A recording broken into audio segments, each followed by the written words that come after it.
Anyone can craft in Path of Exile. You won't be a master craftsman overnight, and you won't print exalts with your very first craft. But if you approach crafting as a learning experience, and use it to explore the tag system, you'll be able to make more and more valuable items for less currency as you continue to learn and as you improve your build. I've already covered essences, which are one of the most basic forms of crafting in Path of Exile, and therefore one of the most new player friendly. Today, I want to get into something a little bit more complicated: fossils. Unlike essences, fossils respect the game's tag system. This means that as you learn how to use fossils, you'll also learn how to use harvest, because both are based on the tag system, so both apply in the same fundamental way. And from there you can learn beast crafting, meta mods, and all sorts of other advanced aspects of crafting in Path of Exile. I strongly suggest that you use PoEDB or Craftofexile to look at item tags when you're taking on a new crafting project. Play around with the different options on these tools before you start spending your currency in-game. Like with my previous video, I'm going to start with the very basics, things that are aimed at new players or someone who's never clicked a fossil before. From there, I'll get into more and more advanced topics as the video progresses. As always, feel free to jump around in the video using the timestamps, or, if you're confused, rewatch a section. So let's start with using fossils. To use most crafting currencies in Path of Exile, you'd simply right-click the currency, and then left-click your item. Fossils work a little bit differently. Fossils can't be applied directly to items. Instead, you need to socket them into a resonator. Resonators have 1, 2, 3, or 4 sockets, meaning you can combine the effects of up to 4 different fossils and apply them in a Chaos Orb style craft to your item. In other words, you're only going to be able to use fossils on rare items. I'm going to divide fossils into 2 categories. First, the basic fossils. When socketed into a resonator, a basic fossil will increase your odds of rolling modifiers associated with the specific tag on the fossil. For example, if you use a scorched fossil, it will mean you're 10 times more likely to roll any modifier with a fire tag, while also reducing or preventing mods associated with a different specific tag which will be listed on the fossil. So, in the case of that scorched fossil, it prevents any modifier with a cold tag from rolling on the item. Next, we have more advanced fossils, which have varying special effects when socketed into a resonator. A sanctified fossil encourages higher level modifiers. A faceted fossil encourages gem modifiers and adds a selection of special mods to the item's pool. And a fractured fossil will create a split copy of the item. These advanced fossils are something that I'll get into a bit later in the video.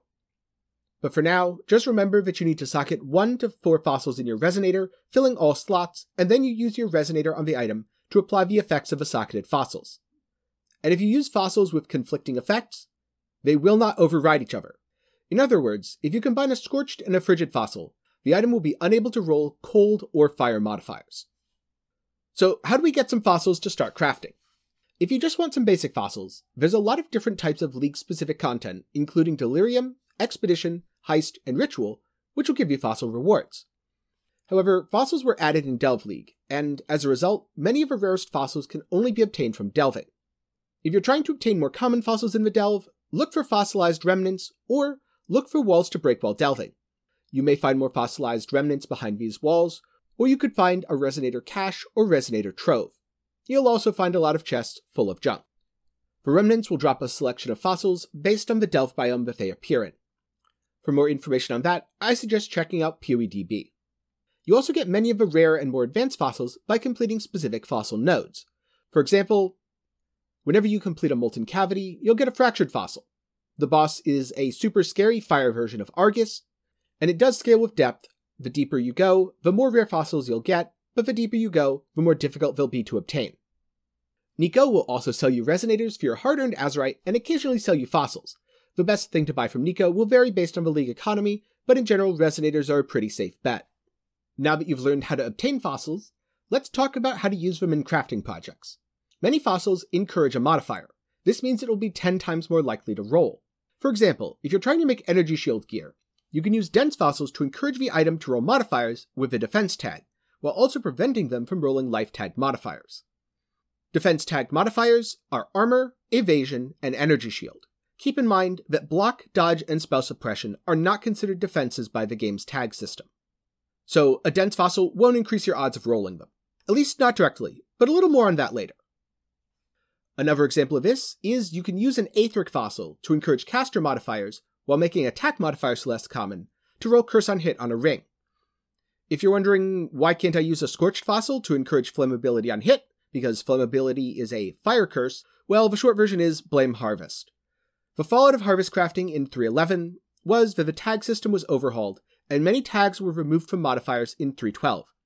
So if you're ever wondering, why doesn't something have a mod that's intuitive, this tag would make logical sense here, it's probably safe to blame Harvest.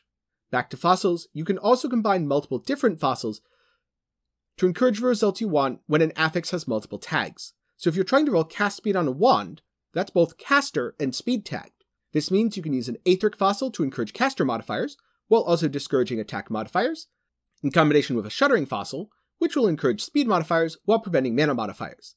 The end result of this is the wand's 20 times more likely to roll cast speed, 10 times more likely to roll other caster modifiers, about 7 times less likely to roll attack modifiers, and around 1.5 times more likely to roll attack speed, since it's both being encouraged by the Shuddering and discouraged by the Aetheric. Using fossils to encourage modifiers is well and good. However, their ability to completely block modifiers from rolling on an item is by far one of the most powerful aspects of fossil crafting. To go back to the example that I gave earlier in the video of dense fossils encouraging defense mods on ES gear, I also mentioned in passing that they blocked life tag modifiers. This is very important when rolling ES gear, because a majority of the prefixes on armor pieces are tagged with either defense or life. So when all of the life modifiers have been removed from the item pool of, say, an intelligence-based chess piece, around 1/3 of the total modifiers are blocked. This means not only are your ES modifiers more common, but they have less competition, so they're going to be even easier to roll.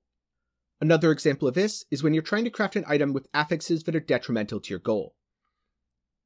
This is how fossils are often used to create very expensive endgame items. For example, how might you make a Convoking Wand with +1 to level of all spell skill gems, and +1 to level of all minion skill gems? Feel free to pause the video here and try to figure it out for yourself. If you think you found a solution, be sure to let me know down in the comments below, and if you're finding the video generally helpful, leave a like, then sub to the channel for more builds, crafting guides, mechanics, and economy updates. Ring that bell to be notified whenever I upload. But I digress, let's get back to the matter at hand. I expect a lot of people will say I use bound fossils to encourage minion mods, and Aetheric fossils to encourage caster mods, and you'd be incorrect. While this might be the best way to encourage the mods that you want, there's still a ton of junk mods showing up in the pool, and worse yet, Aetheric fossils are going to be encouraging a lot of those spellcaster mods that are on wands but don't benefit your minions. Instead, the most efficient way to roll +1 to level of all spell skill gems, and +1 to level of all minion skill gems, is to remove as many affixes from a pool as you can. If you're just trying to roll it with a Chaos Orb, it's going to be around 525,000 Chaos on average if you want to roll these mods. That's completely unobtainable. Let's see how common we can get it with fossils though. To start with, we'll use a Corroded fossil. This removes all elemental modifiers from the item. That'll clean up a lot of the prefixes. Next up, let's add in a Metallic fossil. Metallic fossils normally encourage lightning mods, but remember, all of those are elemental, so they're blocked by the Corroded. And a Metallic fossil will block all physical modifiers. So now we've cleaned up all of the elemental and all of the physical prefixes, along with a good number of suffixes. We can then toss a Shuddering fossil in to remove mana modifiers. This takes away even more prefixes, including mana mods and mana spell damage hybrid mods.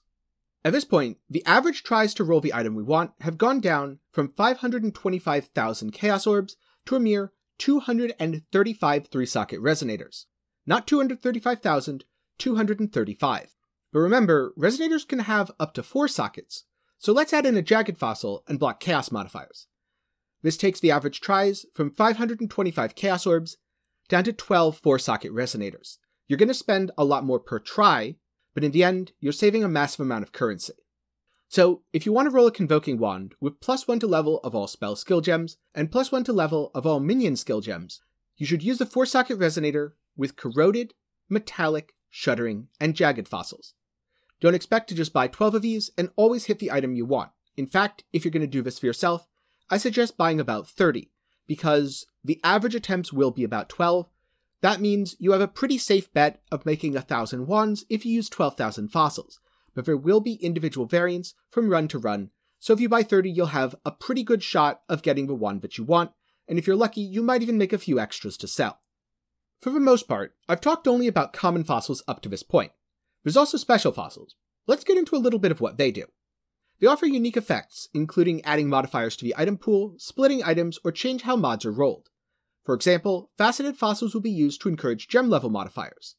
And they'll add +1 to level of socketed strength, intelligence, or dexterity gems to the mod pool, at least on most items. A sanctified fossil will encourage modifiers with a higher level requirement.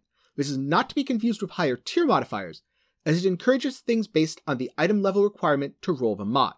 It also causes rolls to be lucky. Lucky in crafting is often misunderstood. This does not mean that it rolls the item twice and takes the better one. This means it rolls the modifier ranges on the item twice and takes the better one. You can almost think of it as a free divine orb. Fractured fossil can be used to split an item, essentially giving you 2 copies of a base. Unfortunately, it can't be used on influenced, enchanted, fractured, or synthesized items, so it does have pretty limited uses. However, if split beasts are kind of rare, you can think of this as a split beast that might let you control what rolls on your item in some interesting ways. A glyphic fossil, on the other hand, can be used to add 4 modifiers to the item pool. These modifiers are specifically what a corrupted essence, such as horror, delirium, insanity, or hysteria, would add when used on the item. So let's say you put a glyphic fossil in a resonator and use it on a helmet. You could roll socketed gems deal 30% more damage while on low life, socketed gems gain 50% of physical damage as extra lightning damage, +2 to level of socketed aura gems, or socketed gems deal 30% more elemental damage. There's a lot of really cool advanced crafting projects you can use with these fossils, but the specific items and fossil mix will vary based on your build and the meta. To summarize, remember the rules I mentioned earlier that item tags control what modifiers appear on your items. Therefore, you can combine normal and rare fossils in a resonator to encourage or block specific modifiers.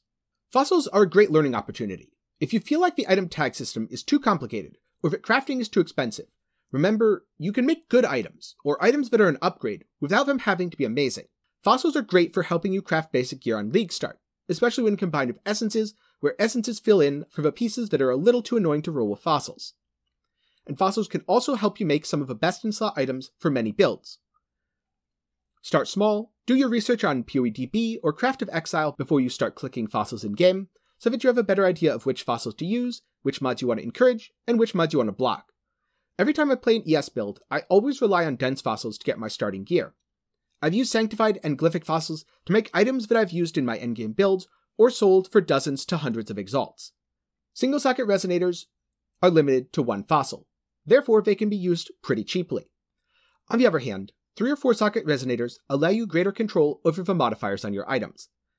Anyone can use fossils to improve their gear, and as you research fossil crafting projects, you'll passively learn more about which tags are tied to which modifier, and how items behave when you block or encourage certain tags.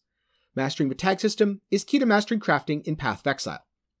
Once you do, you'll easily be able to make items that seemed impossibly expensive before. Remember, in the wand example I used, it went from an average of 525,000 chaos to an average of 600 to 1,000 chaos. But what about you? Are you new to crafting, or do you already craft regularly? What's the best item that you've made with fossil crafting in your Path of Exile career? And how did you make it? I'd love to hear your thoughts down in the comments below. Thank you for watching. And again, a special thanks to my patrons and YouTube channel members. If you want to support me, you can do so by clicking the links down in the description below or on screen right now. You can also support by making purchases through my Nexus page. Or if you just want to chill and hang out, be sure to join the Discord. Again, links for everything are down in the description below. Thank you, and have a great day.